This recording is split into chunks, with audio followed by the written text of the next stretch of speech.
Lake view road west மாம்பலத்துக்கு வந்திருக்கேன். தோசை மாமா கடை தான். வெஜிடேரியன்ஸ்க்கு இது அஃபோர்டபுளாக இருக்கும், நல்ல டேஸ்டாகவும் இருக்கும். எல்லாமே நான் டோட்டல் வைஸ் கொஞ்சம் நல்லா இருக்கு. சாப்பாடு நல்லா இருக்கு, ஹோம்லியாக இருக்கு. வீட்டில் சாப்பிட்ற மாதிரி நல்லா இருக்கும், ஹோட்டலில் சாப்பிட்ற மாதிரி ஒரு ஃபீலே இருக்காது. இப்போ வந்து ஒரு குவாலிட்டியான ஃபுட்டு கொடுத்துட்டு இருக்காங்க.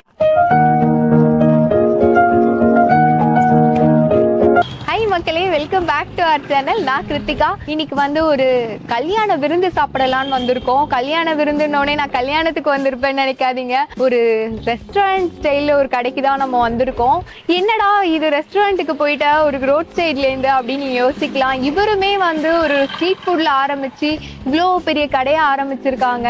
இவ்வளோ தூரம் சுற்றி வளைக்க நான் விரும்பலை. நான் எங்கே வந்திருக்கேன்னு பார்த்தீங்கன்னா லேக் வியூ ரோடு வெஸ்ட் மாம்பலத்துக்கு வந்திருக்கேன். அது சொன்ன உடனே நீங்கள் கண்டுபிடிச்சிருப்பீங்க, தோசை மாமா கடை தான். இங்க டேஸ்ட் எல்லாம் வேற லெவலா இருக்கும் அப்படின்னு சொல்லியிருந்தாங்க. கண்டிப்பா டேஸ்டும் நல்லா இருக்கும், பட்ஜெட் ஃப்ரெண்ட்லியாவும் இருக்குன்னா நம்ம மிஸ் பண்ணுவோமா? அப்படியே வாங்க வீடியோக்குள்ள போய் முழுசா பாத்துடலாம். அந்த ஹோல் நல்லா இருக்கு. ரொம்ப காரம் சாப்பிடாதவங்களுக்கு கொஞ்சம் ஸ்பைசியா தான் இருக்கு. எங்களுக்கு கொஞ்சம் ஸ்பைசியா இருக்கு. பட் அதர்வைஸ் அந்த பேலன்ஸ்ட் ஃபுட்டா இருக்கு. எல்லாமே அதெல்லாம் நல்லா இருக்கு. கல்யாண விருந்துன்னு சொல்றாங்க, அந்த அளவுக்கு இருந்ததுங்களா? கல்யாணம் விருந்து இட் சாட்டிஸ்ஃபைஸ் ஆஃப் 75%. உங்க பேரு? என் பேர் கரண். நான் மதுரையிலேருந்து வரேன். ஓகே. சென்னையில் ஆலனில் படிக்கிறேன். ஓகே. இங்கே சாப்பிட்டீங்கல்ல ப்ரோ, ஃபுட்டோட டேஸ்ட் உங்களுக்கு எப்படி இருந்தது? ஃபுட்டோட டேஸ்ட் எல்லாமே ஓகே. இங்கே இந்த சாம்பார் சாதம் கொஞ்சம் அந்த ஸ்பைஸ் கம்மியாக இருந்த மாதிரி இருந்துச்சு. வடை வச்சாங்க, கொஞ்சம் பரவாயில்லாமல் இருந்துச்சு.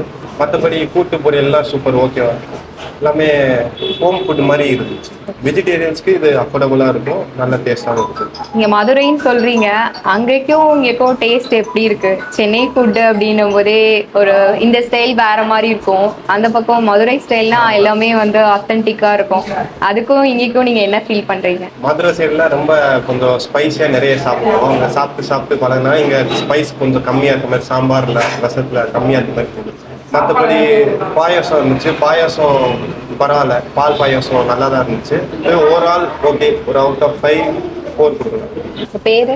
என் பேர் லக்ஷ்மி. ஓகே. நான் இங்கே பக்கத்தில் லேக் வியூ ரோட்டில் தான் இருக்கேன். ஓகே. எங்கள் ஹஸ்பண்ட் அடிக்கடி இங்கே வந்து சாப்பிடுவார். நான் இதான் ஃபர்ஸ்ட் டைம் வரேன். நல்லா இருக்குது, ஓரளவுக்கு நல்லா இருக்குது. காரம் உப்பு கொஞ்சம் கம்மியாக இருக்குது. ஏஜ் ஆனவங்க சாப்பிட்ற மாதிரி இருக்குது. மற்றபடி எல்லாமே பரவாயில்ல, நார்மலாக இருக்குது. வடையெல்லாம் ரொம்ப சூப்பராக இருக்குது. எல்லாமே நான் டோட்டல் வைஸ் கொஞ்சம் நல்லா இருக்குது. சாப்பாடு நல்லா இருக்குது, ஹோம்லியாக இருக்குது. உங்க ஹஸ்பண்ட் எப்படி என்ன சொல்லுவாங்க இந்த இடத்துல? அவர் வந்து ரெகுலராக வந்துட்டு இருப்பாரு. அவர் ரொம்ப பிடிக்கும், ஹோம்லியாக இருக்கிறதுனால அவருக்கு ரொம்ப பிடிக்கும். அவர் வந்து இந்த தோசை மாமாவோட டிஃபன் வெரைட்டிஸ்லாம் நிறைய டேஸ்ட் பண்ணியிருக்காரு. ஆனால் லஞ்சும் இங்கே தான் சாப்பிட்டுட்டு இருக்காரு. இப்போ ஏன்னா வயிற்றுக்கு ஒன்றும் பண்ணுறதில்ல அப்படின்னு சொல்லிட்டு நான் அதனால் இன்றைக்கி தான் நான் ஃபஸ்ட்டு வந்தோம். சாப்பிட்ட வரைக்கும் ஓகே, நல்லா இருக்கு. கல்யாண விருந்து அப்படின்னு போட்டிருக்காங்க. எப்படி அந்த கல்யாண விருந்து ஸ்டைல்ல இருந்ததா? எப்படி இருந்தது? பரவாயில்ல. வடை மட்டும் கொஞ்சம் சின்னதாக இருக்குது, மற்றபடி டேஸ்ட்லாம் பரவாயில்ல. உப்பு காரம் மட்டும் கொஞ்சம் கம்மியாக இருக்குது, மற்றபடி டேஸ்ட் எல்லாமே பரவாயில்ல. உங்கள் பேர்? சாகர். ஓகே. எவ்வளோ நாளாக சாப்பிட்டுட்டு இருக்கீங்க சாருங்க? அதான் ஃபர்ஸ்ட் டைம். டேஸ்ட் வைஸ் எப்படி இருக்கு சார்? ஓகே. பேச்சில் திமிர் தெரியுது. எப்படி ஹோம் ஸ்டைலில் காரம்லாம் கம்மியாக இருந்தால் உங்களுக்கு எப்படி ஃபீல் பண்றீங்க? அன்லிமிட்டடா கொடுத்துட்டு இருக்காங்க, ஒரு கல்யாண விருந்துன்னு வெளியில போட்டிருக்காங்க. ஸோ உங்களுக்கு அந்த விருந்து சாப்பிட்ட ஃபீல் இருக்கா? இன்னும் வடை பாயசம் கொடுக்கறதுனால கல்யாணம் சொல்லிக்கலாம். சாம்பார் ரசம் கூத்து, காரக்குழம்பு மட்டும் கொஞ்சம் பெட்டராக பண்ணும். டேஸ்ட் எப்படி இருக்கு ப்ரோ? டேஸ்ட் சூப்பராக இருக்குது. எப்பவுமே இங்கே நல்லா இருக்கும். அந்த பகலை விட நைட்டில் தோசை இந்த மாதிரிலாம் நல்லா இருக்கும். இட்லி நல்லா ஒரு ஒர்த்தான. எல்லாமே ஒரு ஹோம் ஸ்டைல்ல இருக்குமா, இல்லை ஹோட்டல்ல சாப்பிட்ற ஃபீல் இருக்குமா? இல்லை, நம்ம வீட்டில் சாப்பிட்ற மாதிரி நல்லா இருக்கும், ஹோட்டலில் சாப்பிட்ற மாதிரி ஒரு ஃபீலே இருக்காது. ஓகே. உங்களுக்கு வந்து இங்கே ரொம்ப பிடிச்சது அப்படின்னா என்ன நல்லா இருக்கும் நீங்க சொல்லுவீங்க? தோசை, இந்த பூண்டு தோசை அந்த மாதிரிலாம். ஓகே. ஃபைனலாக நம்ம ரிவ்யூ போர்ஷனுக்கு வந்துட்டோம். நான் எல்லாம் வாங்கியிருக்கேன்னு பாருங்க. உருளைக்கிழங்கு பொரியல், இது வந்து பூசணிக்காய் கூட்டான், அப்பளம், வடை, ஊறுகாய், பாயசம், இது வந்து பச்சரிசி சாதம் கொடுத்துருக்காங்க, கதம்ப சாம்பார். எப்படி இருக்குன்னு சாப்பிட்டு பார்த்துடலாம். ஆக்சுவலாக நம்ம புழுங்கலரிசி சாப்பாடு தான் சாப்பிட்ருக்கோம். பச்சரிசி ரைஸ் நல்லா இருக்கும். வெரைட்டி ரைஸ்ல நான் சாப்பிட்ருக்கேன். மீல்ஸ்ல வந்து இதான் ஃபர்ஸ்ட் டைம் ட்ரை பண்ணிட்டு இருக்கேன். என்ன இது சின்ன பிள்ளையாட்ட சாப்பிட்டுட்டு அள்ளி வெயிங்க. சாம்பார்ல வந்து மாங்காய் எல்லா காயும் போட்டிருக்காங்க. அந்த ஃப்ளேவர் எல்லாமே இறங்கியிருக்கு. ஒரு மைல்டான காரத்துல தான் கொடுத்துருக்காங்க. காரம்லாம் அந்த அளவுக்கு இல்லை. எல்லாமே எல்லா ஏஜ் குரூப்பும் சாப்பிட்றணும்னு அப்படின்றதுனால இந்த அளவுக்கு ஸ்பைசி ஆட் பண்ணியிருக்காங்கன்னு நினைக்கிறேன். டேஸ்ட் வைஸ் எனக்கு ஓகேயா தான் இருக்கு. நான் காரம் கம்மியாக தான் சாப்பிடுவேன், அதனால எனக்கு கரெக்டாக இருக்குங்க. உருளைக்கிழங்கு பொரியல் கூட்டோடலாம் ட்ரை பண்ணலாம். இது வந்து இதோட சாப்பிடும்போது கொஞ்சம் காரம் கரெக்டா இருக்க மாதிரி இருக்கு. இந்த பூசணிக்காய் கூட்டு வந்து பால்லாம், அதாவது தேங்காய் பால் மாதிரி எடுத்து பண்ணியிருக்காங்க. இதுவுமே டேஸ்ட் வைஸ் நல்லா இருக்கு. காயெல்லாம் எனக்கு ரொம்பவே பிடிச்சிருக்குங்க. சாம்பார்ல கொஞ்சம் ஸ்பைசி இருந்திருந்தா நல்லா இருந்திருக்கும். எனக்கு வெஜ்ஜீஸ்லாம் ரொம்ப பிடிக்குன்றதுனால எனக்கு இந்த சாம்பார் பிடிச்சிருக்கு. அந்த மாங்காவோட ஃப்ளேவர் சூப்பராக இறங்கியிருக்குங்க. ஒரு மாதிரி புளிப்பான ஃப்ளேவரோட நல்லா இருக்கு. சவு முருங்கைக்காய், கத்திரிக்காய், கேரட்டு, சின்ன வெங்காயம் எல்லாமே போட்டிருக்காங்க. அந்த சின்ன வெங்காயத்தோட ஃப்ளேவர்லாம் இறங்குனது கொஞ்சம் அந்த ஸ்வீட்னஸோட இருக்கு. நெக்ஸ்ட்டு வத்த குழம்பு ட்ரை பண்ணலாம். வெண்டைக்காய் போட்ட வத்த குழம்புன்னு நினைக்கிறேன். வெண்டைக்காய் காரக்குழம்பு. வெண்டைக்காய் வந்து ஃப்ரை பண்ணி போட்டிருக்காங்க. வெண்டைக்காய் காரக்குழம்பா? காரக்குழம்பு டேஸ்ட் சூப்பரா இருக்கு. இது ரொம்ப ஸ்பைசியா இல்லாம கரெக்டா இருக்குங்க. எனக்கு அவ்வளோ ஸ்பைசி ஃபுட்லாம் பிடிக்காது, எனக்கு ஏற்ற மாதிரி இருக்கு. பட் வந்து நீங்க நிறைய காரம் அப்படி சாப்பிடுவீங்கன்னா கண்டிப்பா வந்து உங்களுக்கு அந்த அளவுக்கு பிடிக்குமான்னு எனக்கு தெரியல. ஏன்னா ஒருத்தவங்க சொல்லியிருந்தாங்க காரமே இல்லை அப்படின்ட்டு ரிவ்யூல. ஸோ மைல்டான காரத்துல தான் இருக்கு. போதும் ஒரு வந்து ஹோம் ஸ்டைல்ல தான் இருக்கு இந்த குழம்பு. என்ன ஒரு ஹைலைட்டான விஷயம்னா ஓவர் ஸ்பைசியா இல்லாம என்ன சொல்றது, எல்லா ஏஜ் குரூப்பும் சாப்பிடுற மாதிரி இருக்கு. நம்ம வீட்டுல சாப்பிட்டா வந்து ரொம்ப அதிகமான காரம்லாம் போட்டு சமைக்க மாட்டோம், அந்த மாதிரி தான் இருக்கு. அப்பளத்தோட சாப்பிடலாம். எனக்கு பிடிச்சிருக்குங்க காரக்குழம்பு. சாம்பாரை கம்பேர் பண்ணும்போது இந்த குழம்பு டேஸ்ட் சூப்பரா இருக்கு. ஒரு நல்லெண்ணெய் ஃப்ளேவரு, அந்த வெண்டைக்காவெல்லாம் ஃப்ரை பண்ணி போட்டதுனால சூப்பரா இருக்கும். அந்த வெண்டைக்காவோட கொழக்கொழப்புன்னுவாங்கல்ல அதெல்லாம் வரல. ஃப்ரை பண்ணதுனால அது வரலன்னு நினைக்கிறேன். ஃப்ரை பண்ணாம போட்டிருந்தாங்கன்னா ஓவர் குக் ஆகி அந்த கொழக்கொழப்பு தன்மை வந்துருக்கலாம். எனக்கு இது ரொம்ப பிடிச்சிருக்கு. அடுத்த ரசம் சாப்பிட்டுட்டு இருக்கேன். ஆக்சுவலி இந்த இடத்துல க்ரௌட் அதிகமா இருந்ததுனால எல்லாரும் உட்காந்துட்டாங்க. ஸோ கொஞ்சம் டிஸ்டர்பன்ஸா இருக்கு.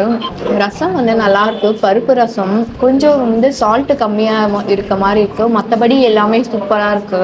அந்த மிளகோட ஃப்ளேவர் எல்லாமே போட்டு எனக்கு ரொம்ப பிடிச்சிருக்கு. ரசம் கொஞ்சம் சால்ட் கம்மியா இருக்கு. நான் சால்ட் போட்டுக்கிறேன். இது அப்பவே பண்ணியிருக்கலாமோ. எல்லாமே பர்ஃபெக்டா இருக்கு. ஓவராலா அந்த பருப்பு ரசம் ஓகே. கரெக்டாக மோர் வந்து பார்க்கும்போதே திக்கா இருந்தது. எனக்கு சாப்பிடணும்னு தோணுச்சு. ஃபைனலாக அதோட முடிச்சிடலான்னு வாங்கியாச்சு. மோருக்கு வந்து மாங்காய் ஊறுகாய் வச்சிருக்காங்க, அதோட சாப்பிடலாம். மோர் வந்து திக்கா இருக்குங்க. நான் பார்க்கும் போதே நல்லா இருக்குன்னு நினைச்சேன். அதே மாதிரி தான் இருக்கு. ஊறுகாய் வந்து ஃப்ரெஷ்ஷாக பண்ணுவாங்கல்ல, அது டெய்லியுமே இந்த கட் மேங்கோ சின்ன சின்னதாக பொடியாக கட் பண்ணி வெறும் மிளகாத்தூளில் போட்டு தாளிச்சு ஊற்றிருக்காங்க. இது எனக்கு ரொம்ப பிடிக்கும். சும்மாவே சாப்பிடலாம் இந்த ஊறுகாவை, அந்த அளவுக்கு இருக்கும். அதோடு சாப்பிடும்போது செம்மையாக இருக்கு. இந்த மோர் வடை இது வரைக்கும் நான் ட்ரையே பண்ணல. வடை சாப்பிடலாம். வடை வந்து டேஸ்ட்டு சூப்பராகவே இருக்கு. மசால் வடை கொடுத்துருக்காங்க. ஒன்று சின்னதாக கொடுத்துட்டாங்க. டேஸ்ட்டு செம்மையாக இருக்கு. ஆல்ட்டாலுமே அந்த கிறிஸ்பினஸ் போகவே இல்லை. வடை வந்து டேஸ்ட் வந்து சூப்பர். எனக்கு ஓகேவா இருந்தது. என்ன ஒன்று பச்சரிசி சாப்பிடும்போது கொஞ்சம் ஒரு டிஃப்ரெண்ட் டேஸ்ட்டாக இருக்கு. அதனால அந்த குழம்போட ஃப்ளேவர் இன்னும் நல்லா இருந்துக்கலாம் அப்படின்னு தோணுச்சு. கொஞ்சம் காரம் சால்ட் இதெல்லாம் வந்து கம்மியாக தான் இருக்குது. ஸோ எல்லா ஏஜ் குரூப்ஸும் சாப்பிட்ற மாதிரி இருக்குங்க. இப்போ வேண்டாம் நம்ம போட்டு சாப்பிட்லாம். ஆரம்பத்தில் நான் அதை கவனிக்கல, அதுக்கப்புறம் போட்டு சாப்பிடும்போது எனக்கு எல்லாமே சூப்பராக இருந்துச்சு. வந்து ரைஸ் அன்லிமிட்டடாக கொடுக்குறாங்க. 100 rupees கொடுத்துட்ருக்காங்க. ஃபஸ்ட்டே நான் பாயசம் குடிக்கல. நான் பாயசம் குடித்தா சாப்பாடு சாப்பிட முடியாதுன்றதால கடைசியாக குடிக்கிறேன். பால் பாயசம், அந்த ஜவ்வரிசி, சேமியா எல்லாமே நல்லா குக்காக இருக்கு. சூப்பராக இருக்கு. அந்த ஜவ்வரிசி எல்லாம் கரைஞ்சி அந்த பாயசத்தோட திக்னஸோட கொடுத்துருக்காங்க. ஓவராலாக சொல்ல போனால் ஒரு கல்யாண விருந்து சூப்பராக இருக்குங்க. வடை பாயசம் எல்லாத்தோட சாப்பிடணும் அப்படின்னா கண்டிப்பாக நீங்கள் இந்த தோசை மாமாவை விசிட் பண்ணுங்க. டேஸ்ட் வைஸ் அமேசிங்காக இருக்கு. சாப்பிட்டெல்லாம் முடிச்சாச்சு. எனக்கு வந்து இந்த ஃபுட்டு ஓகேவா தான் இருந்துச்சு. ஏன் ஓகேவா இருந்துச்சுன்னு நான் உங்களுக்கு சொல்லிடுறேன். ரைஸ் எல்லாம் வந்து நல்லா குக் குக் பண்ணியிருந்தாங்க. காரம், உப்பு, புளிப்பு இது எல்லாமே கொஞ்சம் கம்மியா தாங்க கொடுத்துருந்தாங்க. ஓவராலா ஒரு கல்யாண ஸ்டைல்ல தான் இருந்தது. கல்யாண ஸ்டைல்னு பாத்தீங்கன்னா சின்ன குழந்தைங்கள்ல இருந்து பெரியவங்க வரைக்கும் சாப்பிடுறதுனால எல்லாமே வந்து சாப்பிடுற ஏத்த மாதிரி டேஸ்ட் கொடுத்துருப்பாங்க. அந்த மாதிரி ஒரு டேஸ்ட்ல தான் இருந்தது. இந்த இடத்துல பாத்தீங்கன்னா ஏஜ் பீப்புள் நிறைய பேர் இருக்காங்க. அவங்களுக்கு ஏத்த மாதிரி தான் வந்து சமைச்சு கொடுத்துட்டு இருக்காங்க. அதே மாதிரி ஃபுல் அண்ட் ஃபுல் பிராமின் ஸ்டைல்ல தாங்க சாப்பாடு இருந்தது. வந்து எனக்கு வந்து காரம் நான் மைல்டா சாப்பிடுறதுனா எனக்கு ஓகேவா இருந்தது. மிடில் ஏஜ் இருக்கவங்களுக்கு கண்டிப்பா பிடிக்காது. ஏன்னா காரம், உப்பு இதெல்லாம் நீங்க தூக்கலா தான் சாப்பிடுவீங்க. அப்படி இருக்கிறவங்க வந்து ட்ரை பண்ணாதீங்க. ஏன்னா வந்து மற்ற இடத்துல நீங்க ஒரு பியோர் வெஜ் வடை பாயசத்தோட சாப்பிட போனீங்கன்னா கண்டிப்பா ஒரு 150 to 200 ஆகும். ஆனா இங்க 100 rupeesக்கு வந்து ஒரு குவாலிட்டியான ஃபுட்டு கொடுத்துட்டு இருக்காங்க. எந்த ஒரு அஜினோமோட்டோவோ ஆர்டிஃபிஷியல் கலர்ஸ் இதெல்லாம் வந்து சேர்க்கவே இல்லைங்க. எல்லாமே ஹோம் ஸ்டைல்ல தான் கொடுத்துட்டு இருக்காங்க. எனக்கு ரொம்ப பிடிச்சிருந்தது. இதுக்கப்புறம் வேற என்ன சொல்ல முடியும்? யூடியூபோட தாரக மந்திரம் லைக் பண்ணுங்க, ஷேர் பண்ணுங்க, மறக்காம சப்ஸ்கிரைப் பண்ணிருங்க. இதே மாதிரி ஒரு இன்ட்ரெஸ்டிங் வீடியோல நம்ம சந்திக்கலாம். பாய்.